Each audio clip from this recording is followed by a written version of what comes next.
Amables televidentes, Página Abierta con el Arte es un programa, un espacio donde el arte y la cultura dialogan entre sí.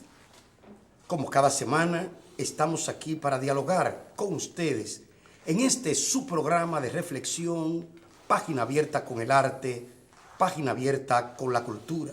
Hoy tenemos con nosotros y para ustedes a una investigadora, estudiosa, gestora cultural que está aquí con nosotros para dialogar sobre asuntos de arte, cultura y humanidades.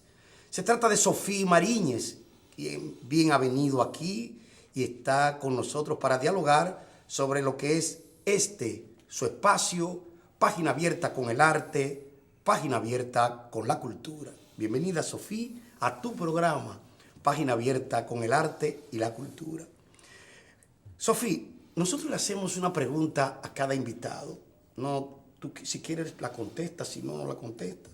Nosotros siempre le preguntamos quién es esa persona. En este caso queremos, para los amables televidentes, que tú digas quién es Sofía Mariñez.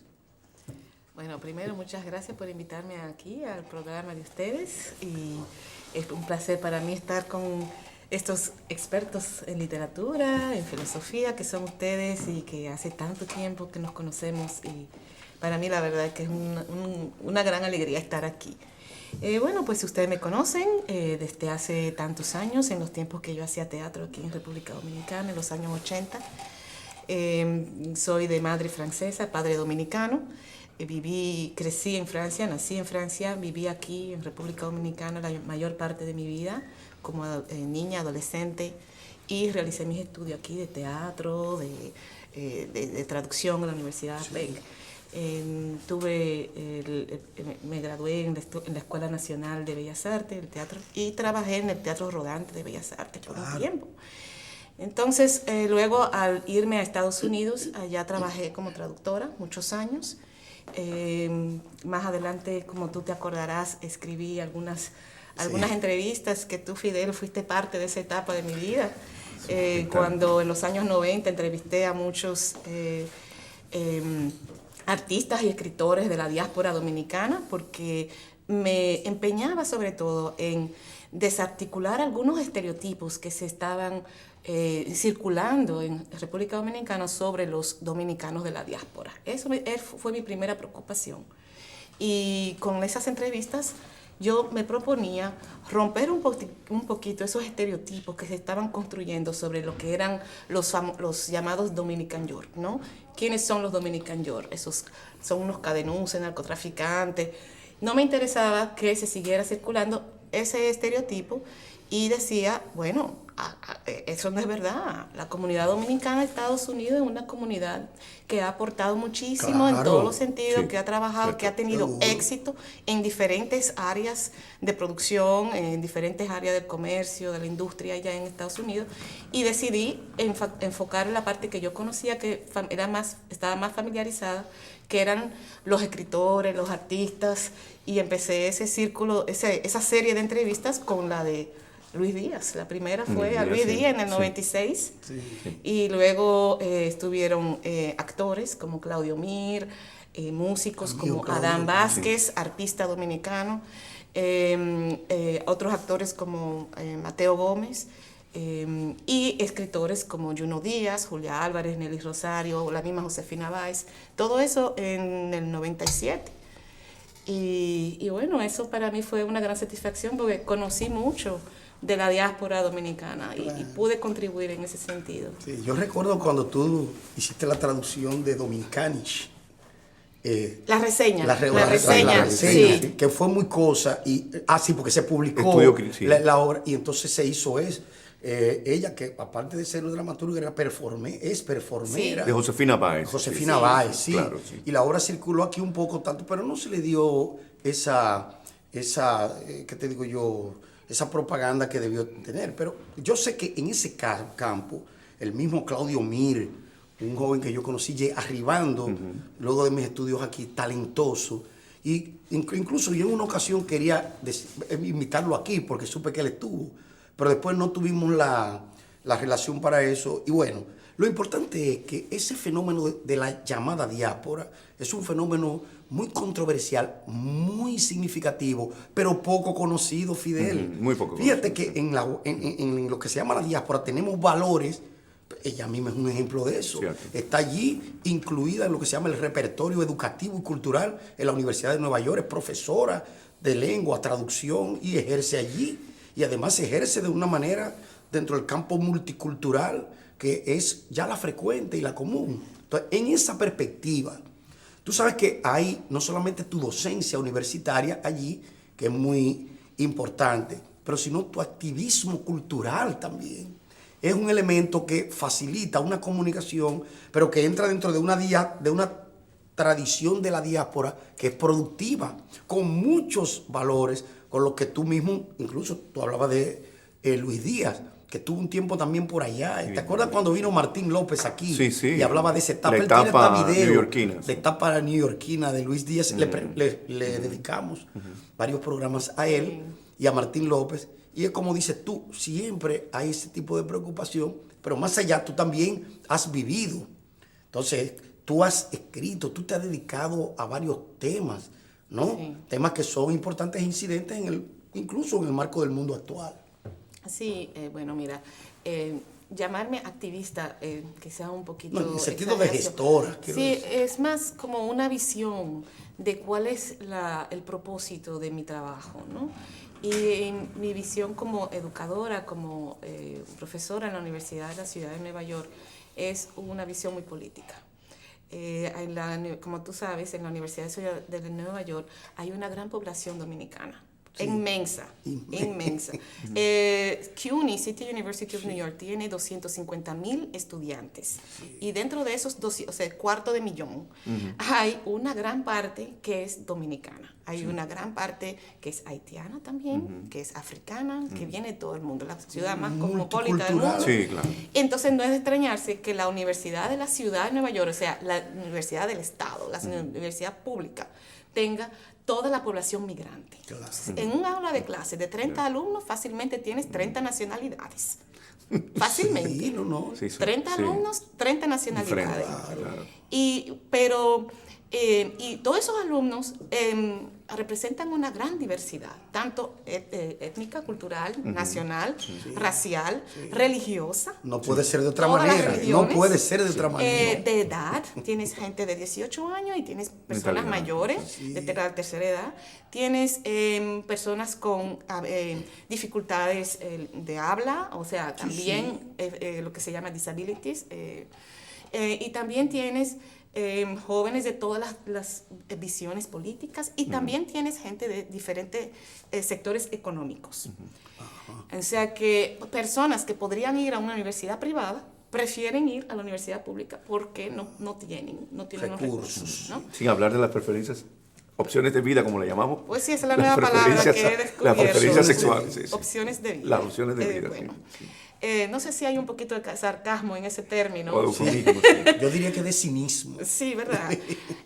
Pero por suerte, bueno, hablando de ese término, aprovecho la coyuntura para celebrar aquí la aprobación de la Suprema Corte del matrimonio gay en Estados Unidos, porque va a ser, que fue ayer, va a ser una de las maneras en que se van a comenzar a romper los estereotipos sobre las orientaciones sexuales de las personas, ¿no? Y mi misión es romper estereotipos en mi escritura, en mi investigación y en mi trabajo como enseñanza, como profesora. Entonces, como profesora ya me desempeño dando clases de francés principalmente, de todos los niveles de francés, de la lengua, la literatura, y me ha tocado tener alumnos dominicanos en mi clase, que son un placer. Son los más trabajadores, más aplicados, muy dedicados y deseosos de salir adelante, los dominicanos. Siempre hay 2 o 3 traviesos, tú sabes, pero en general ha sido una maravilla. Sofía, de aquella etapa que recuerdo muy nítidamente, de segunda mitad de los años 90, yo regresé al país a final del 95, pronto me inserté en el medio, tenía que hacerlo, ¿no? Como todos, Odalis lo hizo antes, a mediados de los 80. Porque Yo lo hice, cuando yo llegué, tú te ibas. Cuando tú regresabas de Cuando yo Rumanía, regresaba, yo me marchaba a Praga en el 87. Pero al regresar en el 95, 96 me integré, bueno, al medio, a la UAS, al Listín Diario, al Suplemento Ventana, que entonces dirigía Ruth Herrera. Y hablamos en ese momento, me dijiste, mira, tengo un montón de material interesante sobre la diáspora, sobre escritores, intelectuales, artistas, y necesito un espacio. Entonces agenciamos eso con Ruth Herrera de manera muy generosa, debemos decir. Ahora dirige ella una editorial en Alfaguara. Y de aquella etapa de, digamos, periodística, de difusión de esos valores, de una serie de representantes de la diáspora cultural e intelectual, pues eso quedó en los suplementos. ¿Has pensado alguna vez en la recopilación? Porque Odalys y yo siempre hablamos que lo que tú publicas en suplementos, pues se pierde, y en la hojarasca se pierde, está condenado casi al olvido, la gente olvida y de algún modo hay que recuperar. Y hay grandes pensamientos en esas publicaciones que se pierden. Por supuesto, tú tuviste intuiciones, recuerdo tus entrevistas, no solamente con Junot Díaz y Julián Álvarez, los más conocidos, sino con otros que hacen un trabajo no tan conocido como en la República Dominicana, quiero decir, como Claudio Mir y otros. Y fue interesante. Luego me dijiste, recuerdo, no, ya está bueno, ahora quiero hacer otra cosa, ¿no? Ya está bueno la difusión, ahora quiero la creación. Y el estudio, la teoría crítica que te ganó, empezaste a leer. Recuerdo la etapa en que me hablabas mucho de Foucault, de Saramago, que leías a Saramago de manera ferviente. Sí. A Sofía le gustan mucho esos escritores disidentes de esa izquierda libertaria. No, anarquista, no ortodoxa. No ortodoxa. Recuerdo muy bien, entonces luego fuiste a la etapa ya de los estudios, ¿no? Bueno, sí, porque también hay una realidad. Sí. Como periodista en Estados Unidos, escribiendo en español, en ese momento era difícil sostenerme. Sí, ¿tú sabes? claro, sí. Entonces había también que comenzar a tomar una decisión práctica, qué es lo que voy a hacer profesionalmente. Y el trabajo académico también me permitía profundizar en temáticas que siempre ha sido de mi interés, en particular lo que se llama las identidades híbridas.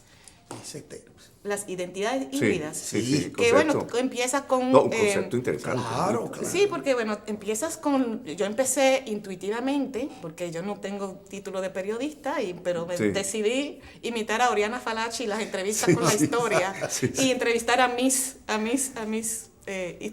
elementos de la historia dominicana en República Dominicana. Y así fue como yo misma me formé. Pero luego, con el trabajo académico, ya tú aprendes a hacer un trabajo de rigor, de profundización, de análisis, a tener un método.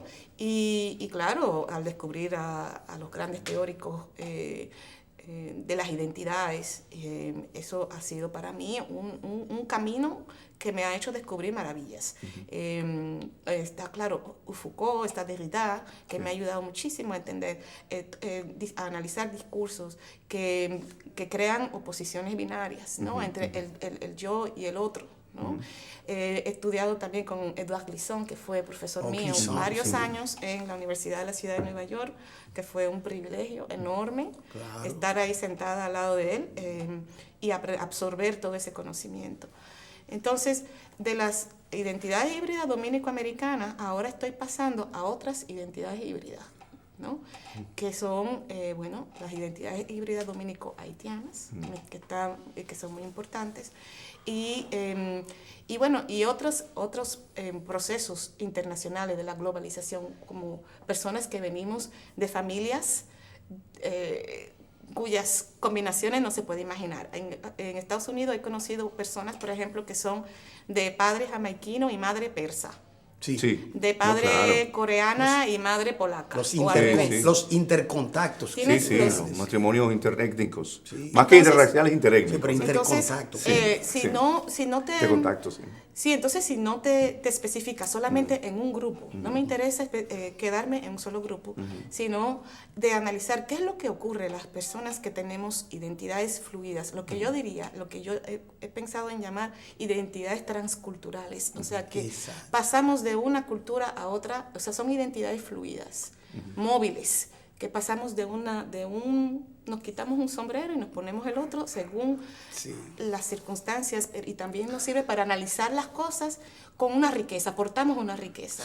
Sofía, tú has dicho algunas cosas que son importantes y que yo quiero que nosotros hablemos de ellas en nuestro próximo segmento.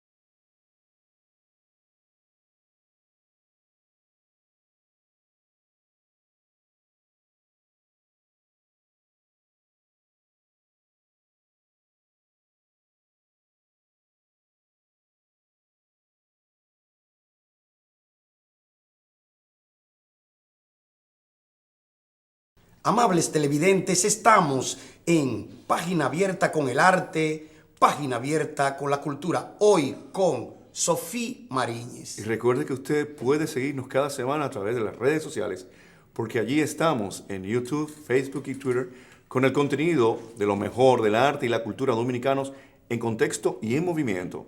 Página Abierta con el Arte y la Cultura. Sofía, antes de que Fidel te vaya a atacar con unas cosas que son importantes, yo quiero decirte que en aquel tiempo, cuando yo te conocí, tú tenías bueno, no te gusta lo de activismo, pero una gestoría que es importante porque a ti se te conoció aquí como actriz también, un valor que no es agregado sino originario, porque tú, al igual que nosotros, nos graduamos en esa escuela de teatro que, independientemente de lo que sea, nos ayudó a tener inquietudes y ese tipo de cosas. Después que tú estuviste en México, por ejemplo, que estuviste también allí, sí, caminando por ese país, tú te ligaste incluso a lo que se llama ese trabajo cultural, pero me gustaría realmente saber si tú tuviste esa diversidad de oficios, por ejemplo, el teatro, la literatura, y también la enseñanza. ¿Cómo fue tu experiencia de México? De México. Sí. Bueno, mira, es cierto que podría parecer que he hecho muchas cosas, pero porque he sido actriz, he sido traductora, he sido periodista, he sido diplomática y ahora soy profesora e investigadora. Sí. Pero si tú te pones a ver qué es lo que realmente se hace en cada uno de esos oficios, es comunicar. Cuando traduces, estás comunicando. Cierto. Cuando actúas, estás comunicando, estás expresando. Claro. Cuando estás como diplomática, eres la comunicadora pública, la relacionista pública de un Estado. Y cuando enseñas, también. Y también. O sea que todo cuando es... investigas, y publicas los resultados. Exacto. De investigación. O sea también. Entonces es una comunicación que y hay un mensaje. Cuando yo estaba en México, que eso fue entre los años 97 y 2000, en el primer gobierno de Leonel Fernández, estábamos en ese momento estábamos muy entusiasmados con la llegada de Leonel Fernández al poder, porque lo veíamos como una oportunidad para contribuir y servir al país. A mí se me llamó desde Nueva York para ofrecerme la posición de consejera cultural en México y servir al país de esa manera. Yo estaba súper emocionada. Además, que en la parte cultural yo conocía a muchísima gente aquí en República Dominicana por mi época de actriz y de estar en el medio artístico dominicano. Entonces, cuando llego a República Dominicana, hacemos lo que se llamaba la Semana Cultural Dominicana, todos los años. E invitamos el Ballet Folclórico Nacional, el Ballet Clásico Nacional, invitamos actores. A México. A México, sí, a presentarse tanto en la Ciudad de México como en diversas ciudades aledañas, porque ya que lo habíamos traído a la ciudad, ya podíamos llevarlo a otros pueblos. Llevamos al Teatro Buloya, llevamos al Teatro de Juan María Almonte, sí, llevamos artistas visuales, hicieron una exposición titulada Tres Idos, que fue curada por Alana Lockhart, con artistas tanto de aquí como de la diáspora. Hicimos también simposios y encuentros de escritores e intelectuales dominicanos que fueron a México en esos años. También servimos de enlace para las ferias del libro dominicano.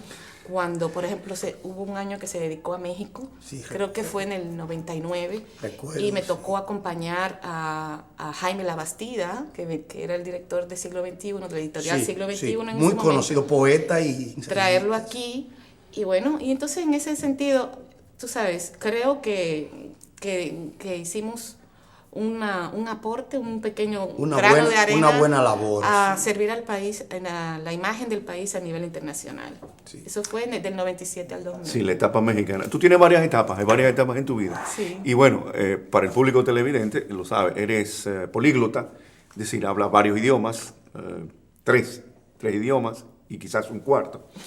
Sofía, hablas y dominas el francés, el español y el inglés.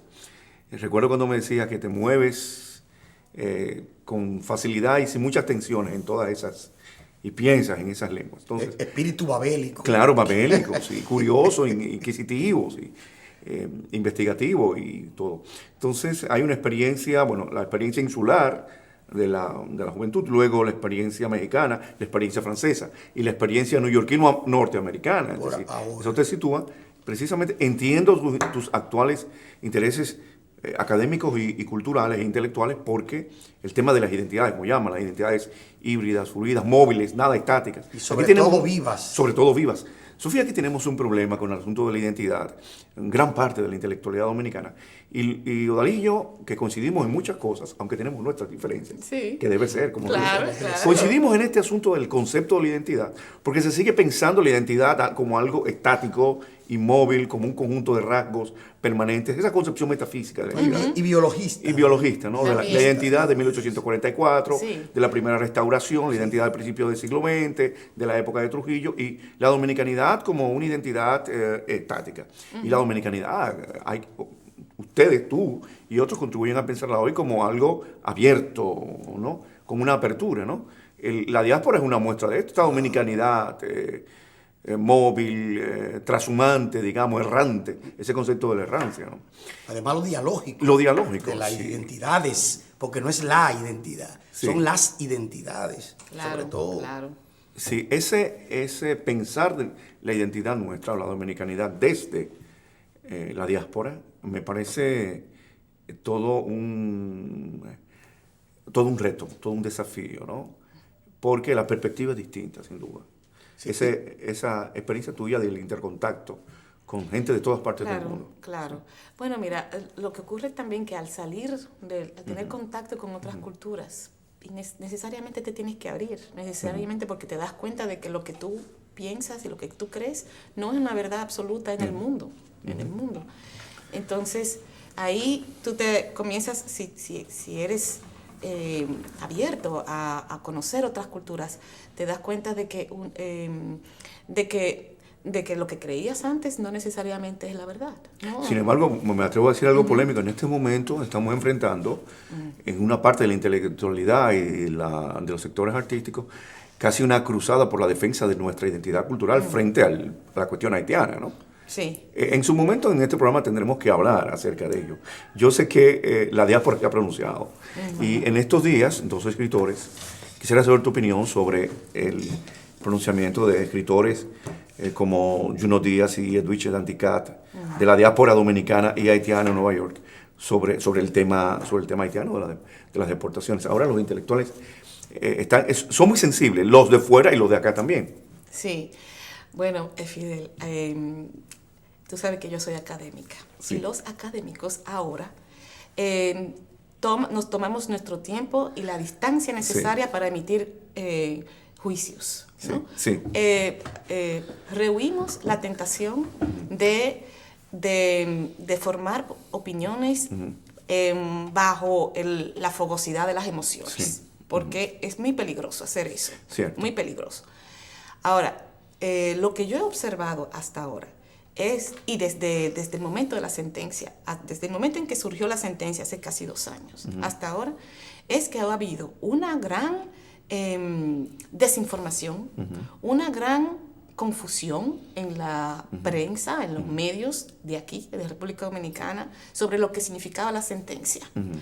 Se daba la impresión de que la sentencia era una política migratoria diseñada para controlar la migración haitiana, que no tiene nada que ver, Sí. La sentencia es una medida para los que nacieron aquí. Definir la nacionalidad. Entonces, si tú naciste aquí, por definición no eres migrante. Entonces, toda esa confusión ha ayudado a exacerbar los ánimos, a atizar los odios, porque si todo el mundo está de acuerdo en que sí, el país tiene derecho a tener una política migratoria clara y a definir sus reglas de quién entra y quién no entra. En eso no hay problema. Y la diáspora está muy consciente de eso. El mismo Junot Díaz está consciente de eso. La misma Edwidge Danticat está consciente de eso.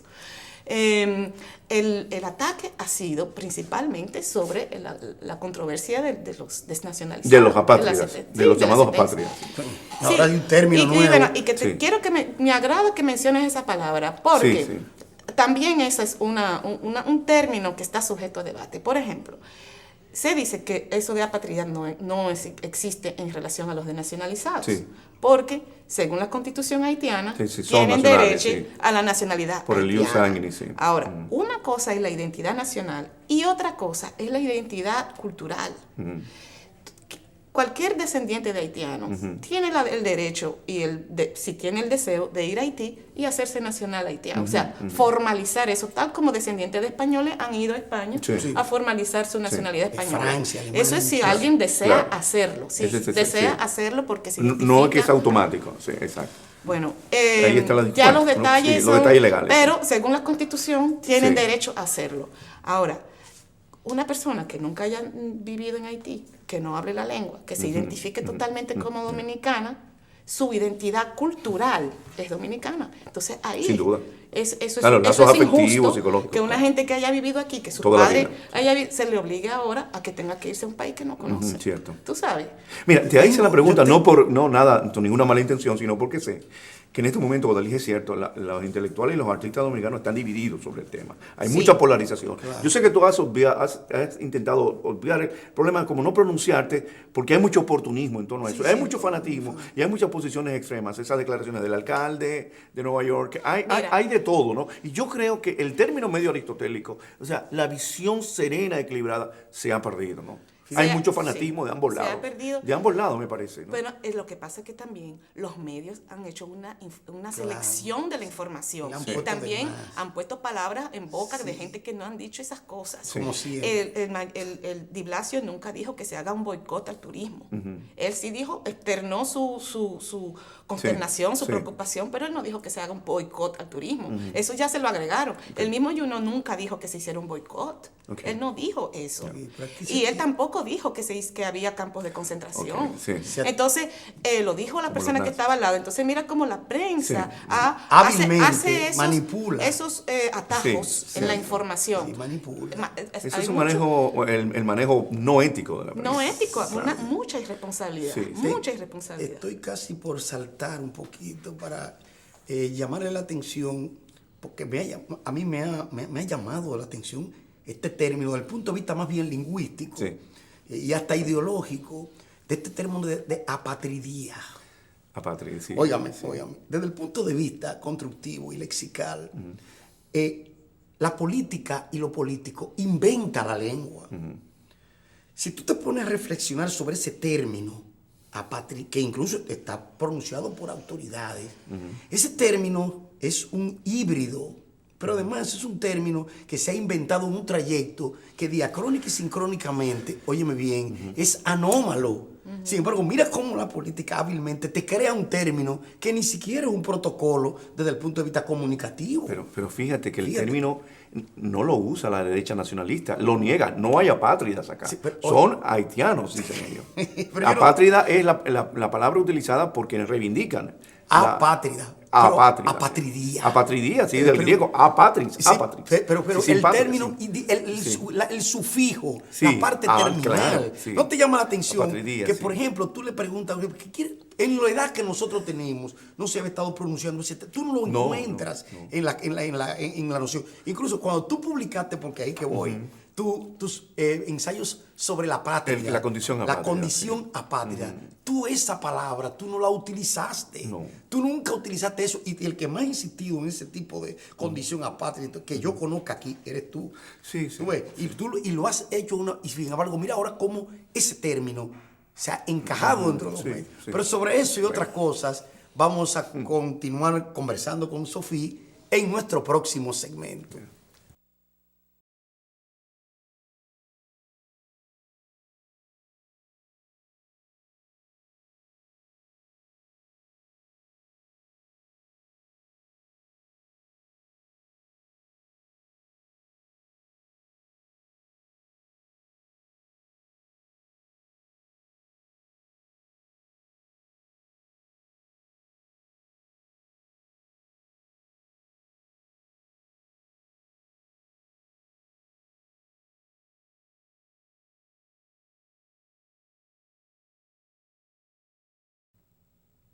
Amables televidentes, continuamos con nuestro programa Página Abierta con el Arte, Página Abierta con la Cultura. Hoy con Sofía Mariñez. Usted puede seguirnos y ver esta entrevista con Sofía Mariñez, escritora e investigadora y profesora universitaria dominicana en Nueva York, a través de las redes sociales, porque allí estamos, en Facebook, Twitter y YouTube.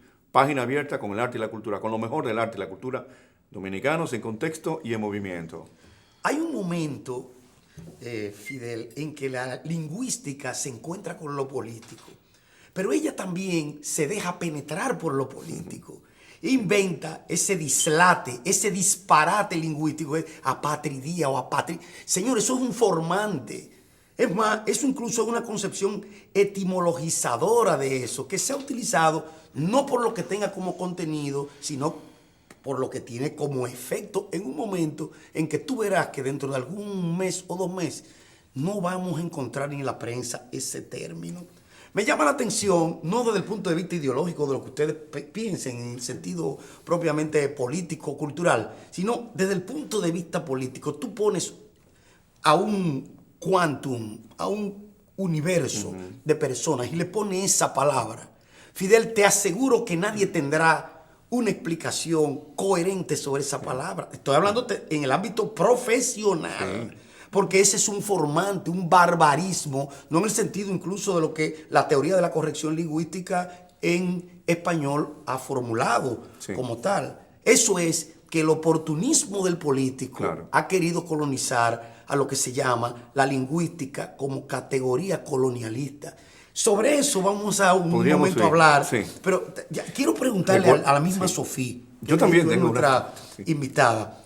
Sofía, en tus trabajos o en tu condición de profesora, como traductora, como estudiosa de lo que se llama la lengua, que es tu objeto fundamental de trabajo, ¿qué puede hacer tu profesión? ¿Qué puede hacer tu oficio por lo que hoy, en el siglo XXI, se está entendiendo como literatura y práctica literaria? ¿Cómo contribuye tu trabajo a eso? Bueno, tú sabes que... Bueno, tú dices como profesora. Sí, como pensadora. Bueno, que son diferentes áreas, ¿no? Sí. Lo primero es informarme yo, investigar, porque no puedo enseñar cosas que no conozco. Claro. ¿No? Entonces, en el contexto de lo que estamos debatiendo ahora, me he visto urgida a investigar más el tema de las relaciones dominico-haitianas. Claro. Como mi área de especialización es la literatura, pues me he enfocado en textos literarios que han representado las relaciones entre ambos países. Claro. Sin embargo, también tengo que estudiar de la historia, porque todos esos textos, ¿no? Hay que contextualizarlos. Tienen un fundamento. Entonces, a partir del momento en que ya yo estudio eso, yo puedo informar a mis estudiantes y ayudar a romper esquemas, ¿no? Tanto sobre lo haitiano como sobre lo dominicano. En la investigación que he hecho hasta ahora, lo que he notado es que, bueno, lo que ya saben muchos investigadores, lo que ya han dicho muchos, que el haitiano ha sido construido en el imaginario dominicano como el otro primitivo, ¿no? El otro primitivo, salvaje. Ahí no hay nada, no estoy diciendo nada nuevo. No. Entonces, ¿qué es lo que podemos hacer para ayudar a romper esa imagen? ¿Cuáles otros modelos se pueden utilizar para sustituir? Fíjate que una cosa son las leyes y otras cosas son las que aplican las leyes. Si tú tienes un empleado de la Junta Central Electoral que tiene una imagen de los haitianos como del cuco que va a venir a comérselo, obviamente que va a hacer todo lo posible para que los haitianos les vaya mal y poner las trabas.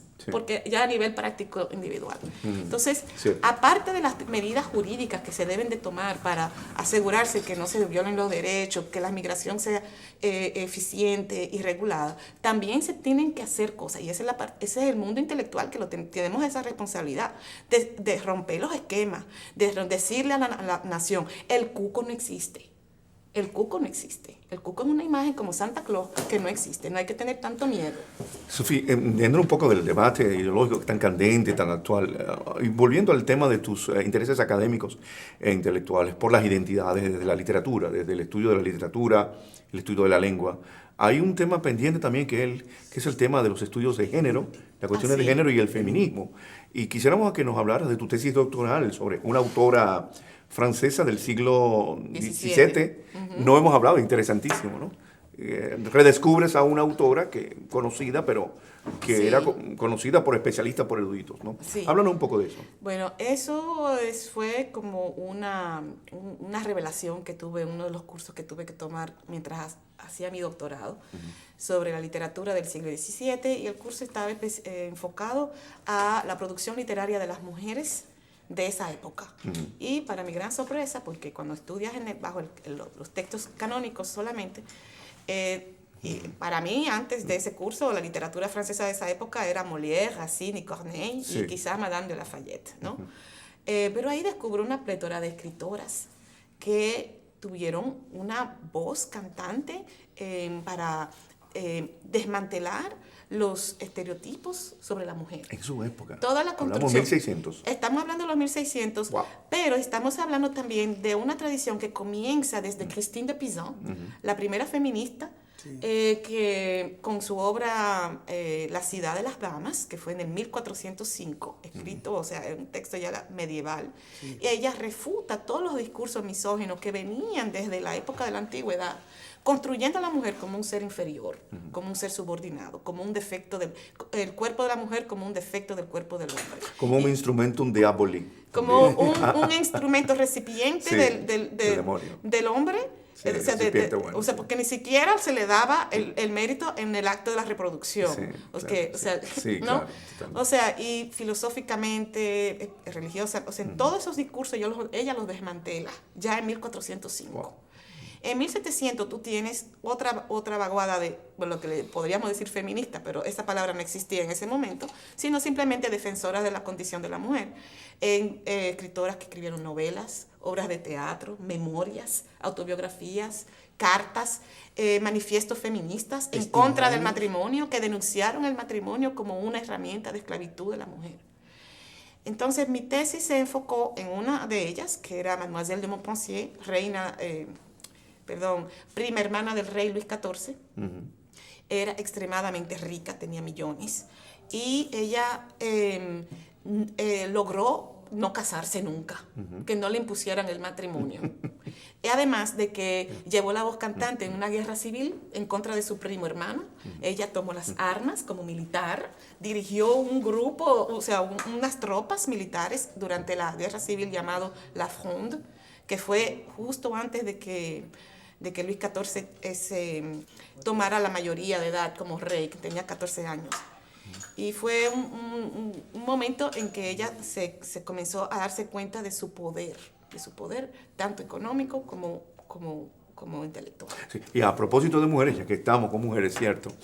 Y de feministas y de escritoras, intelectuales, y de tu tarea como traductora, vamos a hablar de una mujer de la diáspora, conocida tuya, colega, amiga, a la que admiras mucho, viva, que es Josefina Báez. Sí, viva. Tú has traducido sus trabajos, ella es artista, es actriz, es performancista, es educadora, activista, tiene su teatro, tu propia compañía teatral que dirige, que es el Teatro Ayombe. Sí. Y es una de las personalidades destacadas de la diáspora cultural e intelectual dominicana en Nueva York, admirada incluso por Junot Díaz, quien Sí. ha escrito, ha hablado sobre ella de manera elogiosa. Y tú tradujiste uno de sus textos, bueno, tú reseñaste, hiciste un estudio crítico de Dominicanish, que es Sí. su obra, sí, poco conocida aquí lamentablemente, pero importante y significativa, inaugural. Pero luego hay otra que se llama Camarada, la dicha no juega. Sí. Y hay una traducción exquisita al francés tuya, Camarade, le bonheur ne joue pas. Sí, exacto. Sí, y la tradujiste al francés, ¿no? Sí. Y háblanos de esa experiencia como traductora de los textos de Josefina Báez, a quien mi amigo Alexis Guerrero admira mucho. Sí. Y mucha gente también. Bueno, traducir Bliss, Bliss, o sí. Bliss, que es Twain, sí. ajá, Conrad, sí, Bliss, fue una Bliss. verdadera bliss, o sea, una dicha, una felicidad, felicidad. El proceso duró 3 días. 3 días en que yo escribía, porque es un texto poético. ahí eso es pura poesía. Y está en inglés. El original está en inglés. No es del español al francés. Yo traduje su texto del inglés al francés. Y ahí me di cuenta de cómo el traductor literario de poesía tiene que tener, aunque sea una pequeña gota de sangre de poeta. Sí, claro. Porque si no tienes sí. sentido del ritmo, Sí. de la musicalidad, de esas metáforas, Sí. de todo eso. De matices. Matas el poema. Sí. Porque es que no se puede hacer una traducción mecánica como un diccionario y Mot tal a mot, palabra. palabra No, por para palabra. nada. Entonces, ahí me dejé llevar por el ritmo de Bliss. Me dejé llevar por el ritmo y sentía cuando escribía como que me lo estaban dictando. Eso es algo pero totalmente bien. poco científico. Pero muy muy poco útil. científico, pero sentía Pero como muy que me útil. estaban dictando en francés. Yo iba leyendo, iba escribiendo así, como si nada. Fue el trabajo menos doloroso que he tenido en mi vida. Mágico. Sí, mágico. Sí, Más correcto. fluido y en el que sentí tanto amor por la obra y tanto placer, porque podía comunicar la obra de una amiga, de una actriz, de una poeta a quien admiro muchísimo, traducirla, llevarla a la lengua de mi infancia. También. Entonces, Sí, ahí había Y un del acto de inglés amor. al francés sin pasar por el español. Luego está esa otra obra, Levente no, yo la York Dominican York. Sí. Esa otra obra, no sea, Esa es otra. Yo la York Dominican York. Sí, yo la Sí, York el juego Dominican. con las palabras. Y es difícil traducir a Bueno, los ya textos performáticos. Levente ese sí que eso sería un reto muy grande, Sí.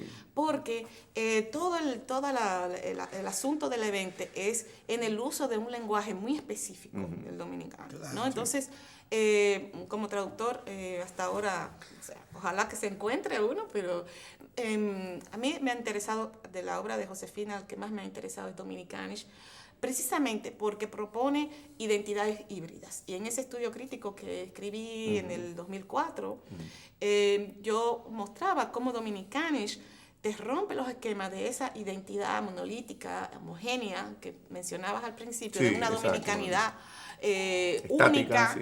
pura, que no cambia nunca, No metafísica, mientras que sí. con el Dominicanish tienes lo que se llama, yo hice un estudio del sufijo ish, Sí, que sí. en inglés quiere decir como casi, más o menos, como 10ish. Te veo, si te digo, I'll see you around 10ish, te veo alrededor de las 10, como que es a las 10, pero alrededor Es de... aproximativo. como Más o menos, aproximativamente. sí. Entonces el ish No es tiene tan eso, puntual, que es exacto. aproximadamente...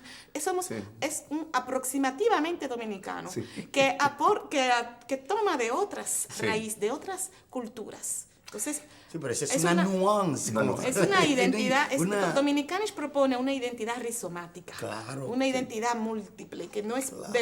de una raíz única, que pretende que hay un solo Dios, una lengua, una nación, raíces. sino una raíz, una identidad rizomática. Hay un poco de todo. Yo agarro un poco de los Sí. chinos, un poco de los indios, un poco de Francia, un poco de Nueva York, un poquito de acá. Y todo eso me hace tener una visión mucho más rica del universo. A propósito, Odalis viaja con cierta frecuencia a Nueva York y tiene un contacto con la diáspora mayor que el contacto que yo tengo. Pero te voy a hacer otra pregunta, quizás una observación y también una pregunta. La relación entre la intelectualidad y los escritores de acá y los de la diáspora, hay cierta tensión entre los de aquí y los de allá. En lugar de tender puentes, que es la tarea, pues somos dominicanos, hay una dominicanidad compartida, una dominicana móvil, siempre en movimiento, dinámica, pero creo que hay rencillas, hay cierto resentimiento, hay envidia de uno y otro lado, tú porque te fuiste, el otro porque te quedaste. ¿Has notado esto? Claro. Que la relación no es tan fluida, digamos. Claro, Sobre todo estoy hablando entre la diáspora que crea, que produce, dedicada a la producción artística y Sí, cultural. sí, ¿no? sí. La de tercera generación. Sí, es bueno aclarar. y sobre todo el mundo de los escritores, intelectuales y artistas. Claro. Y de esa tercera. Esa tercera no es tan fluida. Es que hay un problema de comunicación muy grande. sí. No se está escuchando. Uno no escucha al otro y el arte de escuchar se ha perdido. Sí. Se ha perdido. En todas partes. No se está escuchando lo que está diciendo la diáspora. Entonces, Pero la diáspora hay escucha. una gran sensibilidad. Sofía, la diáspora escucha al otro que está acá, que se quedó. Bueno, el otro que está depende atractivo. del tema. Sí. Depende del tema. Porque también la escucha es de Depende ambos. dialéctica tema. Es dialéctica, de ambos La lados. escucha dialéctica de la tiene que ser escucha. dialéctica, Sí, claro. Entonces, debe haber más apertura, creo que hay algunos problemitas de comunicación, o sea, por la lengua. Las barreras del Si idioma. alguien tiene más facilidad de expresarse en inglés, luego cuando se traduce o cuando expresa en español, ahí hay pequeños huecos, ¿no? No se entendió bien lo que dijo el otro, se magnificó lo que dijo el otro. Hay también mucha susceptibilidad de que si me critican mi país, me pongo como un gallito a pelear.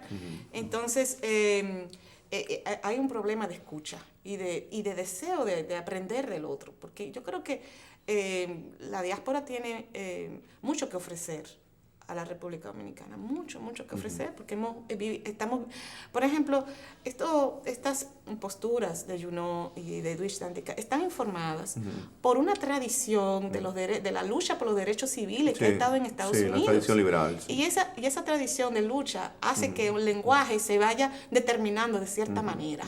¿Tú ves? En Estados Unidos el debate es muy simple. O eres o no eres. Eres blanco o eres negro. No hay mucho espacio para el mestizaje allá. Y ni para el híbrido. No hay. O sea, en general, en el discurso dominante sobre la raza en Estados Unidos. El discurso dominante, sí. Entonces eso influye mucho en la manera de pensar lo de acá. Pero igual, desde aquí debe haber más apertura y tratar de escuchar más lo que se está proponiendo en los textos literarios de la diáspora. A lo mejor sin querer tú has tocado algo que incluso Derrida explica muy bien. El problema de la escucha del otro. El oído profundo de la historia al que me he referido yo en algunos textos, que realmente puede dislocar, y no te voy a hablar de un término, puede dislocar lo que es no solamente al otro, sino al yo dentro de la misma diversidad. Ya que se habla mucho de la diversidad, pensamiento neoposliberal y todo eso. Pero muchas veces eso suena muy bonito en el discurso, más no en las prácticas. En la práctica, sí. Fíjate que es esos diferentes. Y entonces, no solamente ahí, ya, Sofía, pero mire ese señor como me está haciendo señas de que yo tengo creo que terminar. nos debes otra comparecencia. Tú tienes que venir, porque mire, ya me están tirando acá, me están diciendo que me calle, que ya, que se me acabó programa el no va. tiempo. Vamos a hacer otro programa con Sofía. Tenemos que hacer un programa para que tú vengas. Prométenos que tú vas a venir, por Dios. Porque es que el plato ha sido... Vamos a leer algún texto de ella. Pero y además que hay cosas que nosotros tenemos que conocer. Yo te dije que cuando se terminara te vas a dar cuenta que ni hemos empezado este diálogo. Entonces, por eso te vamos a invitar y te vamos a dar las gracias por haber venido. Y a ustedes, amables televidentes, por estar con nosotros en una edición más de Página Abierta con el Arte, Página Abierta con la Cultura. Hasta pronto.